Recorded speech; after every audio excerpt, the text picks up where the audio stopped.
പ്രിയമുള്ള കൂട്ടുകാരെ, ഏവർക്കും നമ്മുടെ മറ്റൊരു വീഡിയോയിലേക്ക് ഹാർദമായ സ്വാഗതം. ഞാൻ സുരേഷ് മുരുകാലയം. കൂട്ടുകാരെ, ഇന്ന് നമ്മൾ ഉണ്ടാക്കുന്നത് വെണ്ടയ്ക്ക കൊണ്ട് തമിഴ്നാട് സ്റ്റൈലിൽ ഒരു കറിയാണ്. തേങ്ങാപ്പാലൊക്കെ ഒഴിച്ച് ഉള്ള ഒരു കറിയാണ്. ഈ കറി ചപ്പാത്തിക്കും ചോറിനുമൊക്കെ കൂട്ടാൻ ബെസ്റ്റ് കറിയാണ്. നിങ്ങൾക്ക് ഈ വീഡിയോ ഇഷ്ടപ്പെട്ടാൽ ഒന്ന് ലൈക്ക് ചെയ്യുക, ഷെയർ ചെയ്യുക. സബ്സ്ക്രൈബ് ചെയ്യാത്ത കൂട്ടുകാർ സബ്സ്ക്രൈബ് ചെയ്യുക. ഫേസ്ബുക്കിൽ കാണുന്നവർ ഒന്ന് ഫോളോ ചെയ്യുക. ഏവർക്കും നന്ദി, നമസ്കാരം.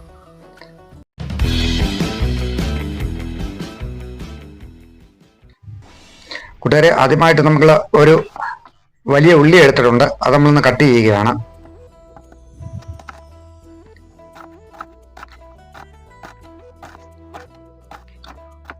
അത് നമ്മൾ കട്ട് ചെയ്തുകൊണ്ടിരിക്കുകയാണ്. വീഡിയോ മുഴുവനായിട്ട് കാണാൻ ശ്രമിക്കുക കൂട്ടുകാരെ. അടുത്തായിട്ട് നമ്മൾ 2 തക്കാളിപ്പഴം എടുത്തിട്ടുണ്ട്. അതും ഒന്ന് കട്ട് ചെയ്തെടുക്കുകയാണ്. നമ്മൾ 2 തക്കാളിപ്പഴം എടുത്തിട്ടുണ്ട്. അതും കട്ട് ചെയ്യുകയാണ്. നമ്മൾ അങ്ങനെ തക്കാളിപ്പഴവും 2 കട്ട് ചെയ്തെടുത്തിട്ടുണ്ട്. നമ്മളൊരു 6-7 അല്ലി വെളുത്തുള്ളി എടുത്തിട്ടുണ്ട്. 4 പച്ചമുളക് എടുത്തിട്ടുണ്ട്. ഒരു 8-10 ചെറിയ ഉള്ളി അത് ഇതുപോലെ നടുകയെന്ന് അരിഞ്ഞിട്ടുണ്ട്. അതുപോലെ തന്നെ നമ്മൾ പച്ചമുളക് കീറി എടുത്തിരിക്കുകയാണ്. നമ്മൾ ഒരുള്ളിയാണ് എടുത്തിരിക്കുന്നത്. അത് അരിഞ്ഞു വെച്ചിട്ടുണ്ട്. അടുത്തായിട്ട് നമുക്ക് വേണ്ടത് നമ്മുടെ മെയിൻ സാധനമായിട്ടുള്ള വെണ്ടയ്ക്കയാണ്. വെണ്ടയ്ക്ക കട്ട് ചെയ്യുന്നത് എങ്ങനെയാണെന്ന് നോക്കാം. ഇതേ രീതിയിൽ വേണം വെണ്ടയ്ക്ക കട്ട് ചെയ്യാൻ. ഇച്ചിരി നീളത്തിൽ ചരിച്ച് വേണം കട്ട് ചെയ്തെടുക്കാൻ.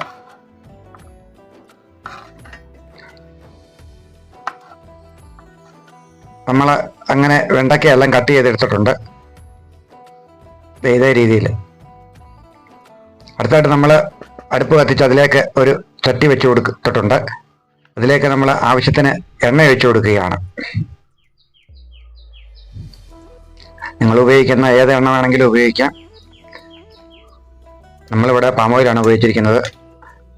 എണ്ണ ചൂടായതിനു ശേഷം നമ്മൾ ഒരു കഷ്ണം വെണ്ടയ്ക്ക ഇട്ട് കൊടുത്തു. എണ്ണ ചൂടായിട്ടുണ്ട്. നമ്മൾ മുഴുവൻ വെണ്ടയ്ക്കയും അതിലേക്ക് ഇട്ട് വഴറ്റിയെടുക്കുകയാണ്. ഈ വഴറ്റിയെടുക്കുന്നത് ഇതിൻ്റെ വഴുവഴുപ്പ് മാറി കിട്ടുന്നതിന് വേണ്ടിയാണ്. ഇതേ രീതിയിൽ ഒരു 1/4 വഴുവഴുപ്പ് മാറി ഫ്രൈ ആയി കിട്ടുന്നിടം വരെ വേവിച്ചെടുക്കുക. നമുക്കതൊരു പാത്രത്തിലേക്ക് കോരി മാറ്റിയെടുക്കാം.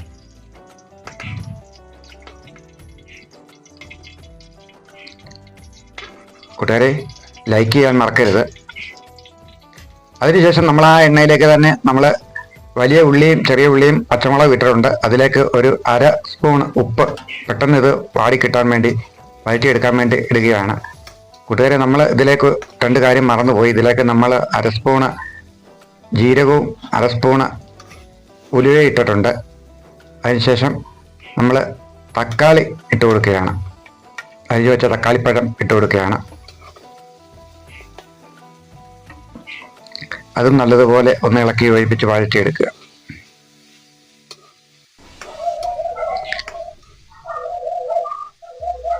അതിനുശേഷം നമ്മൾ ഇതിലേക്ക് ഒരു 1/4 ടീസ്പൂൺ മഞ്ഞൾപ്പൊടി, നമ്മുടെ ആവശ്യത്തിന് മഞ്ഞൾപ്പൊടി ഇട്ട് കൊടുക്കുക. അടുത്തവരുടെ ഇഷ്ടപ്രകാരം. അതും നല്ലതുപോലെ ഒന്ന് വഴറ്റിയെടുക്കുക. ഇതുപോലെ വഴന്ന് കിട്ടണം വരെ ഒന്ന് റെഡിയാക്കി എടുക്കുക. അടുത്തായിട്ട് നമ്മൾ ഇതിലേക്ക് ഒരു 2 സ്പൂൺ സാമ്പാർ പൗഡറാണ് ഉപയോഗിക്കുന്നത്. അതിനുശേഷം നമ്മൾ ഒരു 1/2 സ്പൂൺ മുളക് പൊടി, നമ്മൾ ഉപയോഗിച്ചിരിക്കുന്നത് കാശ്മീരി ചില്ലിയാണ്. അത് വിട്ട് നന്നായിട്ടൊന്ന് ഇളക്കി കൊടുക്കുക.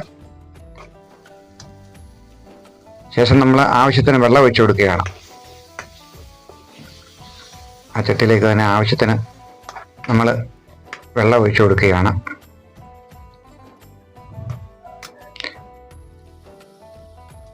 നമ്മളതൊന്ന് മാറ്റി വെക്കുകയാണ്. ശേഷം നമ്മൾ ഉപയോഗിക്കുന്നത് മൺചട്ടിയാണ്. കുറേ കൂട്ടുകാരോട് ചോദിച്ച് മൺചട്ടിയിൽ എന്തുകൊണ്ട് കറി വെക്കുന്നില്ല എന്ന്. നമ്മൾ അത് ആ മൺചട്ടിയിലേക്ക് ഒഴിച്ചിട്ട് നമ്മളൊരു നെല്ലിക്ക വലിപ്പത്തിൽ പിഴുപുളി എടുത്തിട്ടുണ്ട്. അത് പിഴിഞ്ഞ് അതിൻ്റെ വെള്ളവും അതിലേക്ക് ഒഴിച്ചു കൊടുത്തിട്ടുണ്ട്. ശേഷം നല്ലതുപോലെ ഒന്ന് ഇളക്കി യോജിപ്പിക്കുക. അതിനുശേഷം ആവശ്യത്തിന് ഉപ്പിട്ട് കൊടുക്കുക. നമ്മൾ ആദ്യമേ ഉള്ളിയിൽ കുറച്ച് ഉപ്പ് ഇട്ടിട്ടുണ്ട്, അതിനനുസരിച്ചിട്ട് ഉപ്പ് നോക്കി ആവശ്യത്തിന് ഉപ്പ് ഇട്ട് കൊടുക്കുക. പിന്നീട് നമ്മൾ അതിലേക്ക് ഇട്ട് കൊടുക്കുന്നത് വെണ്ടയ്ക്കയാണ്. അത് വിട്ട് നന്നായിട്ട് യോജിപ്പിക്കുക.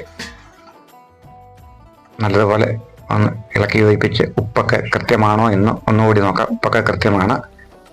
നമുക്ക് ഇതിലേക്ക് അല്പം കൂടി വെള്ളം ഒഴിച്ചു കൊടുക്കാം, നല്ലതുപോലെ വേകുന്നതിന് വേണ്ടി. അടപ്പിട്ട് മൂടി 5 മിനിറ്റ് ശേഷം നമുക്ക് വീണ്ടും ഒന്ന് തുറന്ന് നോക്കാം.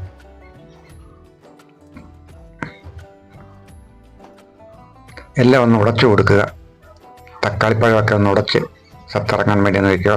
ഉപ്പൊക്കെ ഒന്നുകൂടി ഒന്ന് നോക്കുക.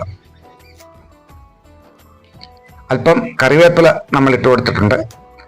കറിവേപ്പില വാടിയതാണ്. ഇവിടെ ചൂട് കൂടുതലായതുകൊണ്ട് തലേദിവസം വാങ്ങിയ കറിവേപ്പാണ്, അത് വാടിയിട്ടുണ്ട്. നന്നായിട്ടൊന്ന് ഇളക്കി കൊടുക്കുക. ശേഷം നമ്മൾ ഒരു തേങ്ങയുടെ പകുതിയുടെ പകുതി തിരുമ്മി എടുത്തിട്ടുണ്ട്. അത് നമ്മൾ അരച്ചുകൊണ്ട് വന്നിട്ടുണ്ട്. ആ തേങ്ങാപ്പാൽ നമ്മൾ ഇതിലേക്ക് ചേർക്കുകയാണ്. നന്നായിട്ട് അരച്ച തേങ്ങ ഇതിലേക്ക് ചേർക്കുകയാണ്. അധികമുള്ളത് കൂടെ നമ്മൾ കുറച്ച് വെള്ളം ഒഴിച്ച് ഇതിലേക്ക് ഒഴിച്ചു കൊടുക്കുന്നു. വീണ്ടും നന്നായിട്ടൊന്ന് ഇളക്കി യോജിപ്പിക്കുക. ശേഷം ഉപ്പെല്ലാം കൃത്യമാണോ എന്നൊന്നുകൂടി നോക്കുക. കൂട്ടുകാരെ, എല്ലാം കൃത്യമാണ്. നമുക്കിനി അടച്ചു വെച്ച് 5 മിനിറ്റ് വേവിച്ചതിന് ശേഷം അടപ്പൊന്ന് മാറ്റി നോക്കാം. അപ്പോൾ നമ്മളുടെ കറി റെഡി ആയിട്ടുണ്ട് കൂട്ടുകാരെ. ഇനി നമുക്ക് തണുത്ത് കഴിയുമ്പോൾ കുറച്ചുകൂടി കുറുകും. നമുക്കിത് എടുത്ത് ഇപ്പുറത്തെ അടുപ്പിലേക്കൊന്ന് മാറ്റി വെക്കാം. ശേഷം നമ്മൾ ചെയ്യുന്നത് ആ അടുപ്പിലേക്ക് തന്നെ ചട്ടി വെച്ച് എണ്ണ ഒഴിച്ചു കൊടുക്കുകയാണ്.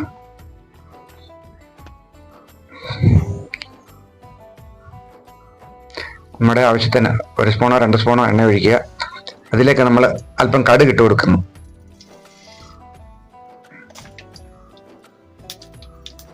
കടുക് നല്ലതുപോലെ പൊട്ടിയതിന് ശേഷം അതിലേക്ക് നമ്മൾ കുറച്ച് കറിവേപ്പില ഇട്ട് കൊടുക്കുകയാണ്. ഉണങ്ങിയതാണെങ്കിലും കറിവേപ്പില ഇട്ട് കൊടുക്കുകയാണ്. ശേഷം നല്ലതുപോലെ ഒന്ന് ഇളക്കി യോജിപ്പിക്കുക.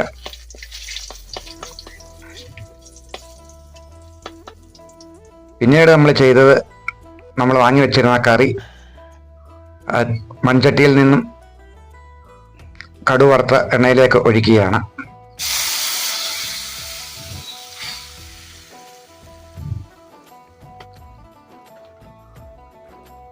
ശേഷം തിരികെ നമ്മൾ മൺചട്ടിയിലേക്ക് തന്നെ ഒഴിച്ചു കൊടുക്കുന്നു. അങ്ങനെ കൂട്ടുകാരെ, നമ്മളുടെ വെണ്ടയ്ക്കാക്കറി റെഡി ആയിട്ടുണ്ട്. നല്ല ഒന്നാന്തരം കറിയാണ്. കൂട്ടുകാർ ഇതൊന്ന് പരീക്ഷിച്ച് നോക്കണം. നിങ്ങൾക്ക് ഈ വീഡിയോ ഇഷ്ടപ്പെട്ടാൽ ലൈക്ക് ചെയ്യുക, ഷെയർ ചെയ്യുക, സബ്സ്ക്രൈബ് ചെയ്യാത്ത കൂട്ടുകാർ സബ്സ്ക്രൈബ് ചെയ്യുക, നിങ്ങളുടെ അഭിപ്രായങ്ങൾ എഴുതി അറിയിക്കുക. ഫേസ്ബുക്കിൽ കാണുന്നവരെ ഒന്ന് ഫോളോ ചെയ്യാൻ മറക്കരുത്. എവർക്കും ഒരിക്കൽ കൂടി നന്ദി, നമസ്കാരം. പുതിയൊരു വീഡിയോ ആയിട്ട് വീണ്ടും കാണാം.